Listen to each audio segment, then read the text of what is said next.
Buenas tardes, compañeros. El día de hoy nosotros somos el grupo número 2 y les vamos a exponer sobre nuestro informe final sobre la transición de estados financieros a base ANIF.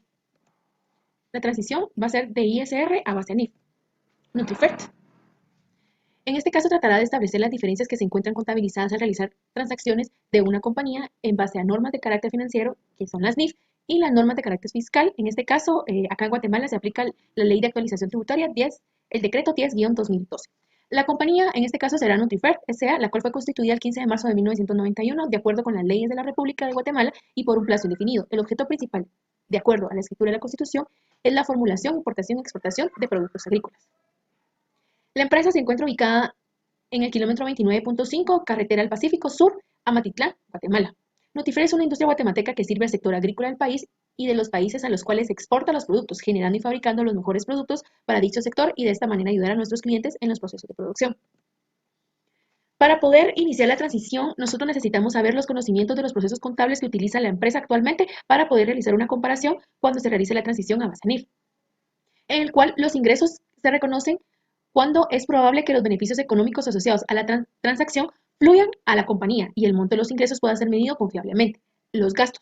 Los gastos se reconocen como tal en el momento en que se incurren dentro de los gastos en los cuales se incurre la compañía, son propios del giro ordinario de la operación.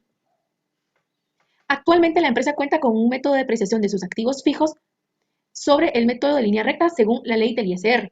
Edificios el 5%, mobiliario de equipo el 20%, vehículos el 20%, maquinaria el 20%, equipo de cómputo el 33.33%, herramientas el 25%. Cuentas por cobrar. La empresa actualmente no tiene una política de cuentas por cobrar, el cual detalla de cuántos días se considerará una cuenta incobrable. Transacciones en moneda extranjera. La entidad utilizará el tipo de cambio en moneda extranjera reportado por el Banco de Guatemala según el mes anterior. El ISR o impuestos, el cual es el impuesto sobre la renta, se calcula de acuerdo con la base imponible del 25% de la utilidad antes de impuesto, el cual es el régimen donde está inscrita la empresa. Flujos de efectivo. La empresa en su contabilidad no tiene implementado el estado de flujo efectivo. Estados financieros en base a ISR. Para poder realizar la transición de ISR a NIF se necesita un juego completo de estados financieros, el cual representa el estado de situación financiera, el cual debería de estar la información importante de la empresa, que haciendo un total de sus activos totales es de 333.930.129 quetzales, el cual también debe detallar su pasivo corriente, su pasivo no corriente y el patrimonio. También debe adjuntar el estado de resultados, el cual detalla sus ventas netas, los gastos de operación, gastos de administración, otros gastos o otros ingresos que la empresa tuviera y la utilidad antes de impuesto. Basados en la utilidad antes de impuesto y el régimen que la empresa está inscrita, se calcula el 25%, perdón, es el régimen que está inscrito la empresa. Los dejo con mi compañera. Continuamos con el análisis utilizado durante la implementación de NIF en Nutrifert S.A. La implementación de NIF en la empresa Nutrifert S.A. es un proceso en el cual se debe considerar varios factores, ya que no se trata solo de realizar unos ajustes en el balance de apertura, que aunque son de importancia, es necesario tener en cuenta que los ajustes tan solo son una parte del proyecto. Dentro de los procesos que se tomaron en cuenta para la implementación de NIF en Nutrifert S.A. son los siguientes. Como punto número 1, tenemos capacitación. El personal que se encuentra inmerso en las operaciones contables y financieras de la entidad deberá estar capacitado en el conocimiento de las NIF para que el proceso de implementación no sea complejo. Punto número 2, conocimiento de las operaciones de la empresa o de negocio. Es importante que el personal que forma parte de la implementación conozca en detalle la forma de cómo se utilizan las operaciones dentro de la entidad, cuáles son sus políticas contables, la tecnología de medición, las transacciones. Punto número 3, evaluación preliminar de las NIF a utilizar. Una vez se identificadas las operaciones contables de la empresa y de las prácticas aplicables a cada una de ellas, se debe determinar la NIF que se aplicará a cada una de estas transacciones. También se debe de saber los requerimientos de la NIF 1, adopción por primera vez de las normas internacionales de información financiera. Punto número 4, evaluación de los componentes de los estados financieros. Una vez identificadas las transacciones que realiza la empresa, se deben de clasificar las cuentas e integrar los saldos de cuentas o grupos de cuentas de manera que sea más fácil presentable para la aplicación de las NIF. Punto 5, los directores y gerentes deben de estar conscientes de los cambios en las cifras. En el momento en que la implementación se les hace saber a los directores, gerentes, administradores, que las cifras de los estados financieros cambiarán derivado de la implementación. Impacto tecnológico. Los directores de Nutrifirm S.A. deben de estar conscientes que la implementación de las NIF les presentará un impacto tecnológico en sus operaciones, ya que se debe de adecuar un sistema operativo contable a las NIF de manera que la información sea generada completamente. Y como punto último, número 7, no se puede suspender operaciones. Esto quiere decir que en el proceso de implementación de las NIF no puede paralizar las operaciones de la empresa, ni por culpa de algún software o por el que no tiene conocimiento el personal. Y considerar que este es el gran reto para la implementación por primera vez. A continuación, les voy a detallar las cuentas que se utilizaron para hacer la transición de base ISR a normas internacionales de información financiera. Tenemos como punto número 1, cuentas por cobrar moneda extranjera, estimación cuentas incobrables, partes relacionadas moneda extranjera, depreciación acumulada edificios, depreciación acumulada mobiliario y equipo, depreciación acumulada vehículos, depreciación acumulada maquinaria y equipo, depreciación acumulada equipo de cómputo e impuestos sobre la renta diferida. Estas cuentas pertenecen a activo no corriente. Tenemos en el pasivo corriente proveedores moneda extranjera, partes relacionadas moneda extranjera, préstamos bancarios moneda extranjera, e ISR por pagar. Tenemos en el pasivo no corriente impuestos sobre la renta diferida y en el patrimonio que se utilizaron utilidad del periodo y utilidades retenidas. En estado de resultados integral, tomamos las cuentas de gasto de ventas, tomamos las cuentas de multas, otros gastos no deducibles. En los gastos de administración, tomamos la cuenta de depreciaciones, impuestos, donaciones, cuentas incobrables y en otros ingresos y gastos, la cuenta de pérdida cambiaria. Gracias. Ya habiendo visto dentro del balance los rubros que trataremos de traslado de ISR a NIF, tomaremos como primer punto la moneda extranjera. Para tal motivo nos basaremos en lo que nos dice la NIF 21, pero nos dirigiremos directamente a la práctica. Vemos que en el balance tenemos cuentas por cobrar y tenemos partes relacionadas.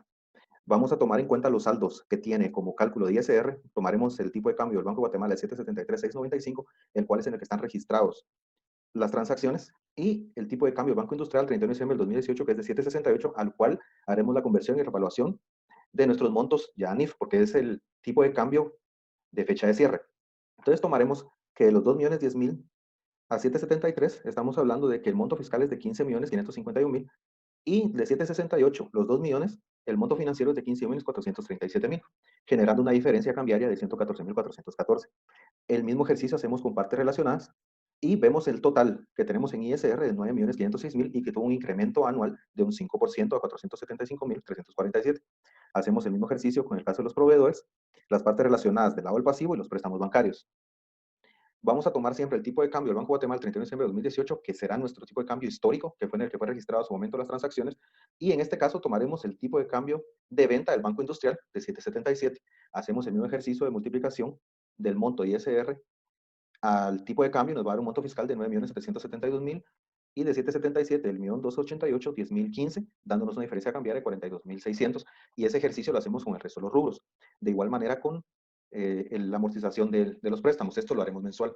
La mayoría de empresas hace este procedimiento al cierre cada mes, para que no se acumule y no se tenga una pérdida o un diferencial cambiario muy elevado al final del periodo. Se detallan también las partidas, que las podemos notar aquí en la pantalla, y también tenemos pues, lo que más nos interesa, que es el ISR diferido, porque como estamos haciendo un traslado de ISR a NIF, pues es la base impositiva del 25% la que nos interesa, a manera de que podamos hacer al final de toda la transición, pues una comparación si hicimos todos los datos correctos. Entonces podríamos ver que tenemos una diferencia temporaria de 270.688, una tasa impositiva del 25%, nos da un impuesto diferido de 67.672,18. Y la última partida sería ISR activo diferido de 67.672 a ISR gasto por la misma cantidad. Continuando con el rubro de cuentas por cobrar, la empresa en base a ISR no cuenta con ninguna política sobre este rubro. Tomamos en cuenta la NIF 9, que es instrumentos financieros. En su párrafo 5.1.1 nos hace referencia que las cuentas por cobrar deben medirse al valor razonable. Y el párrafo 5.13 nos indica que a pesar del requerimiento del párrafo 5.1 de reconocimiento inicial de las cuentas por cobrar comerciales, será por su precio de transacción, como lo indica la NIF 15. En la transición a NIF se creó una nueva política contable. La NIF 8, en su párrafo número 5, nos da la definición de una política contable y nos indica que son los principios, acuerdos, reglas y procedimientos específicos adoptados por la entidad en la elaboración y presentación de sus estados financieros. Acá, la empresa adopta como política que toda cuenta por cobrar que supere los 90 días de vencida debe ser considerado como cuenta incobrable, debido a que en dicho plazo se agota el proceso de administración y juicios de cobro. Acá encontramos la integración de la cartera de crédito, que está en corriente, vencida pero no deterioradas, de 30 a 60 días, de 61 días a 90 días y de más de 90 días. Y con la nueva política esto se considera incobrable. Se procedió a realizar el ajuste de lo que es ya de más de 90 días, que serían los 2.900.358 quetzales, y se debe sacar la diferencia con las cuentas incobrables fiscales que ya se tenían en los estados financieros, y pues eso nos da la diferencia temporaria, que es por el monto que deberíamos, que hicimos el ajuste. Continuando, también se realizó la transacción de las depreciaciones según la NIF 16, propiedad, planta y equipo, que nos indica en su párrafo 60 que el método de depreciación utilizado refleja el patrón con arreglo al cual se espera que sean consumidos por parte de la entidad los beneficios económicos futuros del activo. Y en su párrafo 62 nos dice que la entidad puede utilizar diversos métodos de depreciación para distribuir el importe depreciable de un activo de forma sistemática a lo largo de su vida útil.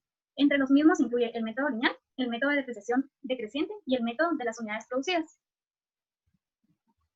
Acá en este cuadro se muestran los porcentajes utilizados en la base fiscal.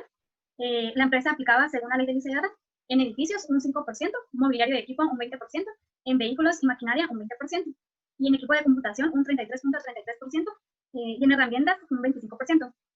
Con nueva política se tienen los porcentajes de acuerdo con el patrón de consumo de los beneficios y se aplicaron para edificios un 10%, para equipo de computación, inmobiliario y equipo un 50%, en vehículos un 33% y en maquinaria y herramientas un 25%. Y pues se procedió a realizar los ajustes correspondientes de acuerdo al valor en libros al 31 de diciembre del año 2018 con los nuevos porcentajes según la nueva política de acuerdo a la NIF 16. En el proceso de transición nos percatamos que la empresa no elaboraba flujos de efectivo. Para tal motivo nos basamos en la NIC 7, estados de flujo efectivo, utilizando el método indirecto para hacer un flujo efectivo para el 31 de diciembre del 2018. Como pueden ver, partimos de la ganancia del ejercicio, detallamos las actividades de operación, las actividades por inversión y por financiamiento, y el equivalente a efectivo al final del periodo fue de 7.738.730.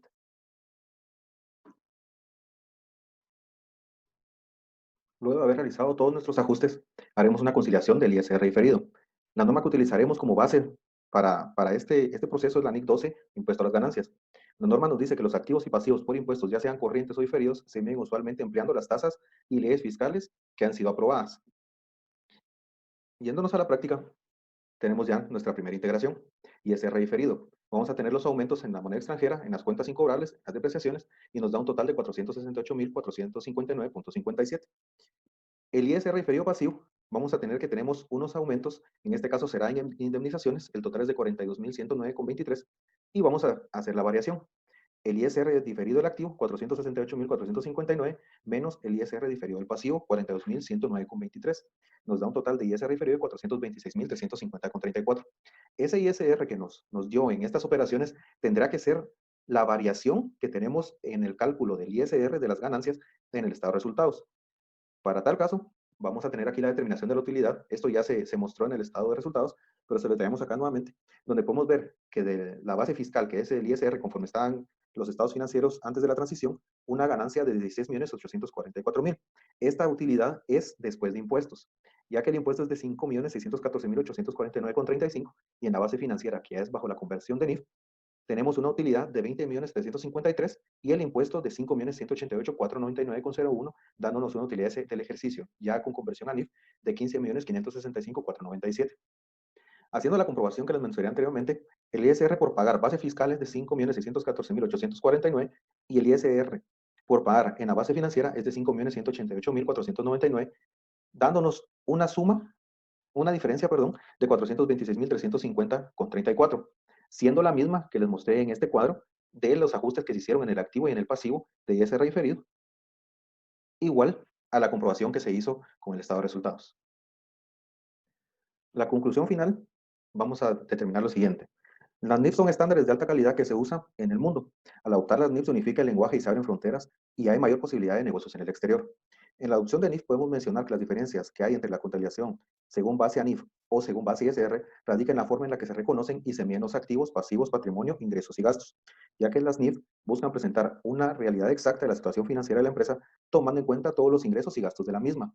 Y de la misma manera, consumiendo los gastos y aprovechando los beneficios de la manera en la que la entidad espere realizarlo o no hacerlo, apegado a un método impuesto por una normativa.